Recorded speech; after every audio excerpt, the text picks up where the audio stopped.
Telecommunications and energy are two of the most important sectors to the global economic growth and two industries that shareholders often mine for value. I'm Carmen Roberts, and our guest today on the NASDAQ CEO Signature Series is a CEO who knows those two issues well. William Clough is president and chief executive of CUI Global, a company that's dedicated to the acquisition, development, and commercialization of new and innovative technologies. Bill, I want to welcome you to the show. Thank you, Carmen. Nice to be here.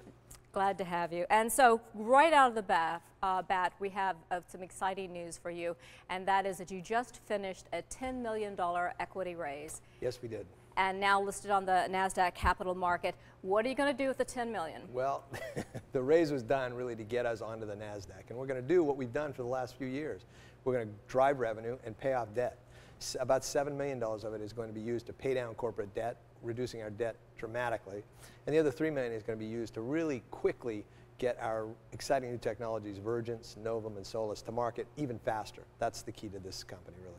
Well, that's important because even while I was looking at your numbers, and even while your sales increased steadily 2008, 2009, and on upwards, your net income was always in the negative. So, and that was because of the debt that you acquired whenever you acquired CUI. It certainly was. In fact, I think you might know this. When we bought CUI in May of 2008, we took on about $41 million in debt. We had determined to do an equity raise in October of 2008 and pay off all that debt. Well, of course, in September of 2008, we ran into a little speed bump, which was the Lehman collapse. There was no capital market, and really for the next 3 years, what we did is, one, drive revenue, and two, pay down debt through cash flow, through debt to equity swaps, to renegotiating debt. We did everything in our power to get rid of debt, and we really did. We reduced our debt by over $28 million during that 3-year period, leaving us now with about $14 million in debt, which we're going to cut in half with this raise. So we've taken our, what was almost a $400,000 a month interest payment down to less than $50,000, easily paid through cash flow. And the only debt we'll have left now is a 6% acquisition note that's not due or payable until 2018. Really changed the balance sheet. And that's going to change the picture for you so much, because I mean, you absolutely did a great job navigating those choppy waters. I mean, the Great Recession, and you came through that really nicely. Right. So now you've just completed some deals. You're moving forward. Like one of the deals that you just did was with an Italian company. Right. And that will give you access with your gas metering. It's your Vergence gas metering device. They're going to do sales and marketing in Italy, and to North Africa, Tunisia, Libya. That's correct. So now I have to ask you, those areas of the world not sailing along right now. Any trepidation at all about entering those markets? No, and really not, because it's an energy-based device that we have, and energy in those areas actually is quite important and quite stable. In fact, Italy, as you might know, is really the strategic entry point for North African gas, Russian gas to Southern Europe. So right now, for example, as difficult as times are in Italy, they just budgeted 80 million euros to revamp their entire infrastructure of gas, because gas is such a big commodity for them. They're building a 2,000-kilometer pipeline up their east coast to deliver gas from the boot, if you will, all the way up to south of France to service all of Southern Europe. So for them, gas is a big deal. Same thing with Tunisia and Libya. Unfortunately, because of what's happened there over the past several months, their gas system, along with everything else, has been destroyed, and they're now starting to rebuild those systems because they have great reserves of natural gas and oil. Our device is a simple, inexpensive, frankly, way of metering the energy value of that gas, which has to be done.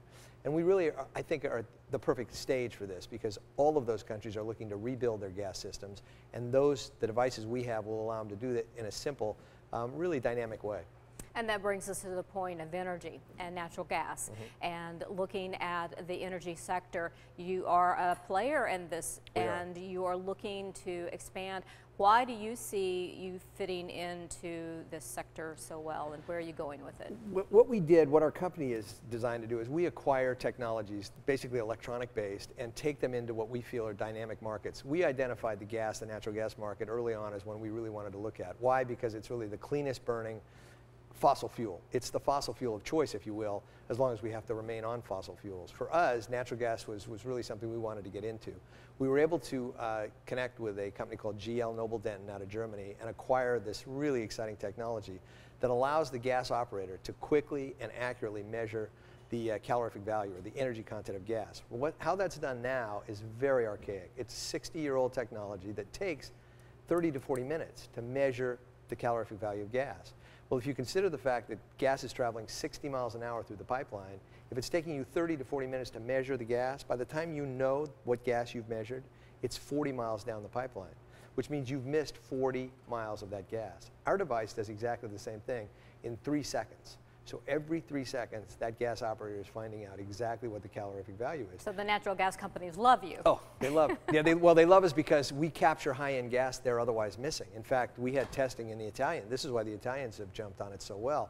The Italian gas transmission company is a company called Snamretta. They actually tested our device for 6 months, sitting on a pipeline, measuring the gas right next to a gas chromatograph so they could see how accurate it was. It was very, very accurate, very, very dependable, but an unintended consequence was they discovered that because they were now getting 3-second shots of the gas as opposed to 20 or 30 minutes, they were getting 37% more of the high-end gas, more billable gas that they can actually bill to their customers. Billable. Well, obviously for them, that's a huge, huge uptick. Now, the regulators may not let them capture all of that, by billing their customers, but they think they're going to be able to up their gas, not because they're putting different gas in, but because they can see what gas they're looking at. So that's a big portion of your company is looking at the energy market. You're also looking at telecommunications as well, which Correct. When you look at the future of the economies globally speaking, telecom, when it comes to communications, mobile phones and anything like that, and energy, they're vital to the growth of emerging markets. They are. And the established markets. So where are you going with telecom? Sure, that's again, it gets back to our strategy. We really looked at this as a plan. We had the legacy business that we acquired with CUI was really predominantly based on power supply and delivery of power. We have an incredible engineering team, a CTO who's a specialist in delivery of power. And we looked at where the power needs were coming in the next century. And really, here's where they're coming.